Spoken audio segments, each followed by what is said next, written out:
Kamusta na po kayo?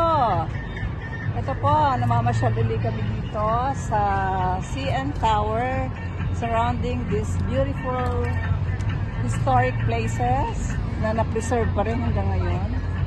As you can see, ito yung mga bahay noong unang panahon here in Canada. This is the old house, and there also how they were able to preserve the place. At ito, nakikita niyo po ito.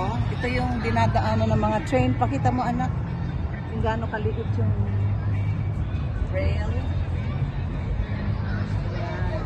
And now it's surrounded by big buildings. Ayan, diba? So, napakalaki ng development ng Canada as compared to before. So, the buildings here are in different shape. And this is the CN Tower here.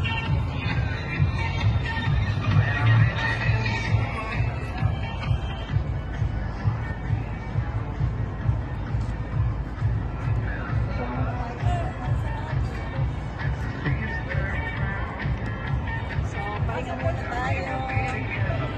Nakakapagod din po maglakad, kaya kailangan po namin magpahinga.